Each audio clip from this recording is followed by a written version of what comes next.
पावनिता दो, प्रशमता दो और प्रशमता दो। जीवन पथ पे समता दारो, ऐसी क्षमता दो। वामानंदन काटो वंदन, वंदन स्वीकारो। हे चिंतामणि पारस बाबा, हम सभी को तारो, हम सभी को तारो। तुभ्यं नमः विषमातवेति जिताय, तुभ्यं नमः शशि समुज्ज्वले वैभवाय, तुभ्यं नमो दुरितशाले विनाशनाय, तुभ्यं नमो गुरुविराग शिवप्रदाय। जय बोलो अनंतानंद सिद्ध परमेश्वरी भगवान की जय, गिरी के श्री पांचनाथ भगवान की जय। बोलो परम पुराष्टन गणाचार्य गुरुदेव श्री विराग सागर जी महाराज की जय। बोलो तीन कमलों बड़ो मुनि महाराजों की जय। आचार्य संघ की जय, आरिका संघ की जय। आज फर्स्ट बार गुरुदेव के सामने मेरा पहली बार वचन है। एक बार एक बच्चा था, है ना, और वो परीक्षा का समय था और पढ़ाई में कमजोर था बच्चा।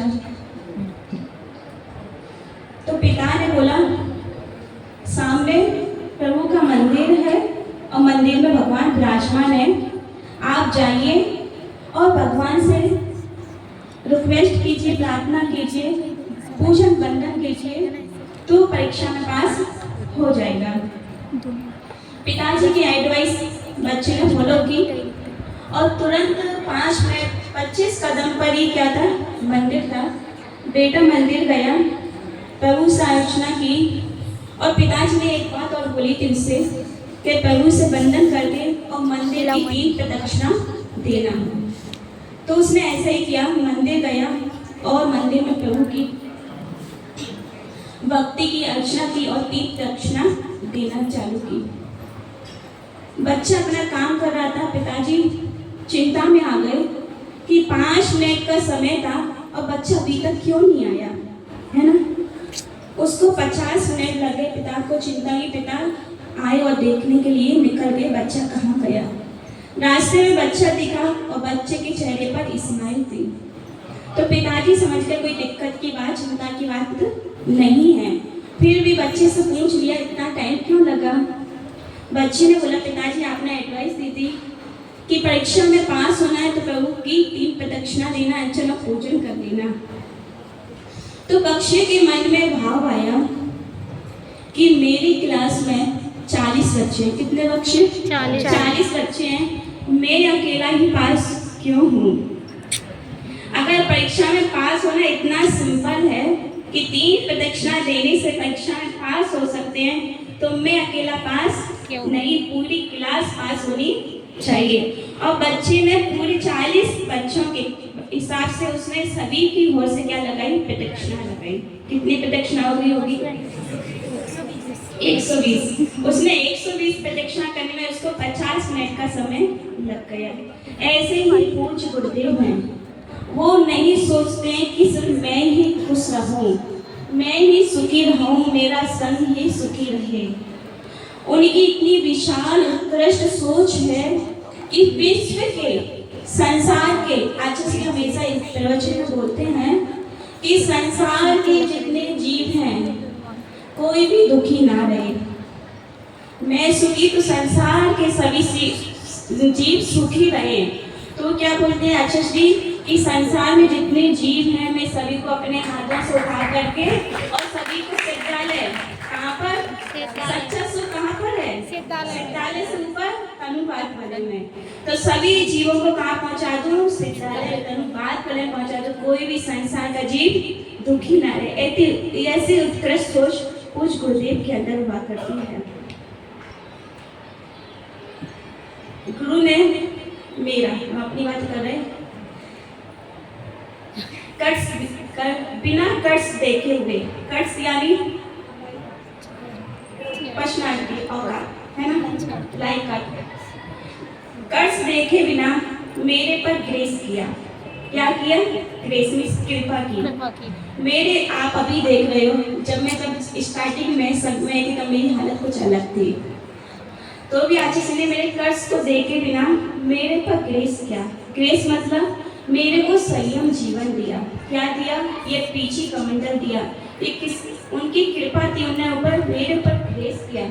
तो ऐसे पूज्य गुरुदेव, उनके प्रति मैं हमेशा क्या रहूंगी? ग्रेटिट्यूड रहूंगी। कभी भी उनकी इस कृतज्ञता को मैं कभी नहीं भूल सकती हूँ। ये बहुत बड़ा उपकार है गुरुदेव का। और आचार्य श्री ने मेरे ऊपर 3 कमाल के उपकार किए। बताऊं? बताइए। उन्होंने दीक्षा दी तो सबसे बड़ा उपकार किया मेरे ऊपर कि सत्य कार्य करने की उन्होंने मुझे अनुमति दी कि मैं अपने जीवन में अच्छे कार्य करूं।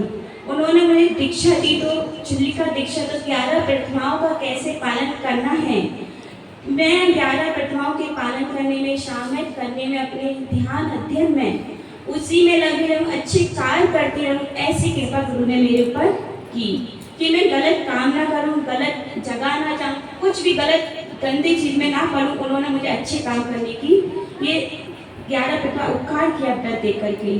दूसरा उन्होंने मुझे दिया सबसे बड़ा उपकार, उनका कमाल का उपकार, सत ग्रंथ दिए।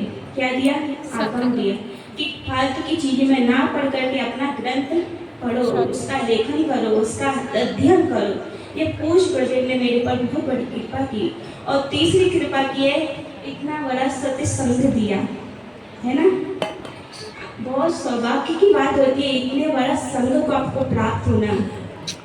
तो गुरुदेव की कृपा से मैं इतना बड़ा सत्य संघ मिला कि मैं अपना जीवन इन्हीं में बिताऊं, संसार के लोगों पर ना जाऊं, इन्हीं के साथ रह करके अपना जो संयम जीवन है जो गुरु कृपा से मिला उसको अपना अच्छे से पूरा कर सकूं। दूसरी बात मैं कहना चाहती हूँ, जिस व्यक्ति को 5 मिनट के बाद अपने फ्यूचर की चिंता हो, जिस व्यक्ति को 5 मिनट के बाद अपने फ्यूचर की चिंता हो, उसे गरीब कहते हैं। क्या कहते हैं? गरीब कहते हैं।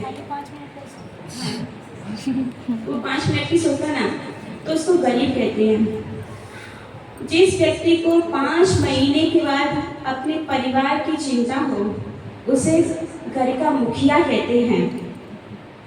जिस व्यक्ति को 5 महीने के बाद अपने घर की चिंता हो, उसको घर का मुखिया कहते हैं। और जिस व्यक्ति को 5 वर्ष के बाद अपने राज्य की चिंता हो, उसे सीएम कहते हैं। क्या कहते हैं? सीएम कहते हैं। और जिस व्यक्ति को 50 वर्ष के बाद देश की चिंता हो, उसे पीएम कहते हैं। और जिस व्यक्ति को 100 वर्ष की अपने बिजनेस की चिंता हो, उसे बिजनेसमैन कहते हैं।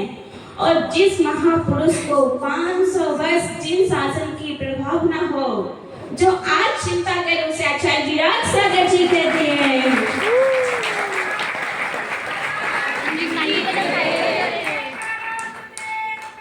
जय जय गुरुदेव। सूरज के आने पर आप देखते हैं ना, आकाश में सूरज आ जाता है, फिर सूरज में और कुछ दिखाई देता है ना, तारे दिखाई देते, कुछ भी दिखाई नहीं देता है। उसी प्रकार जिस आचार्य विराट सागर जी आ जाते हैं तो सबके मन के बुरे विचार सब दूर हो जाते हैं। एक बार एक व्यक्ति, उसका इतना सिर दर्द हो रहा था, बहुत सिर दर्द हो रहा था, इधर उधर घूम रहा था, माता ले लेकर घूम रहा था, क्या करें, बड़ा सिर दर्द है। उसे एक बेचारा व्यक्ति मिल गया और उसे व्यक्ति मिल गया तो वो उससे बातें करने लगा। व्यक्ति बहुत सिंपल था, वो उसकी बातें सुनने लगा। जिसका सिर दर्द हो तो सामने वाला व्यक्ति उसकी बातें सुनने लगा।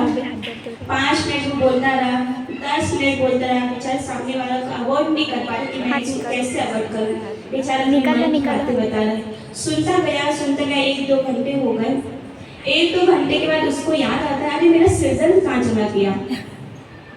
जिसको सिर दर्द था वो बोला, अरे मेरा सिर दर्द कहाँ चला गया। तो सामने वाला व्यक्ति कहता है, मेरे अंदर आ गया। ऐसे ही पूज्य गुरुदेव हैं, उनके सामने जो चला जाता है, अच्छा सिर्फ उससे बोले ना बोले, उसकी तरफ देखे ना देखे, अपन पूज्य गुरुदेव को देखते रहो तो उनका ऑरा, उनका पॉजिटिव ऑरा उनके सामने से अपने अंदर आ जाता है। प्रत्यक्ष रूप में आप सामने बैठे तो आ जाता है, और जब परोक्ष रूप में होते हैं तो ध्यान के माध्यम से क्या करो, आचार्य को याद करना है तो ध्यान लगाते हैं, सिग्नल मिलाते हैं, सिग्नल मिलाने में टावर आता है, कनेक्ट हो जाता है और वाइब्रेशन के द्वारा अपन कनेक्ट हो जाते हैं। तो ये गुरुदेव का ऑरा हमेशा अपने पास रखना चाहिए। इन्हीं भावना के साथ जय बोले ब्रह्म कृष्ण जय गुरुदेव श्री सरस्वती महाराज की जय। छुल्ली का रत्न विगम्य श्री माता जी की जय। वाह।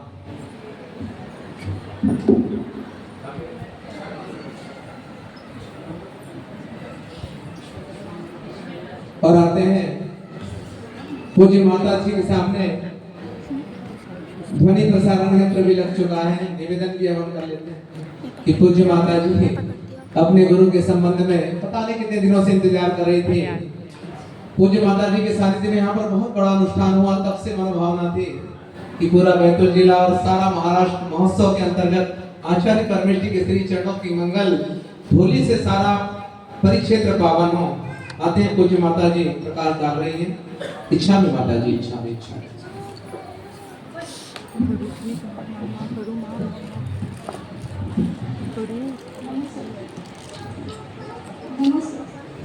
रुक रुक रुक रुक रुक मैं करके आज मैं करके आज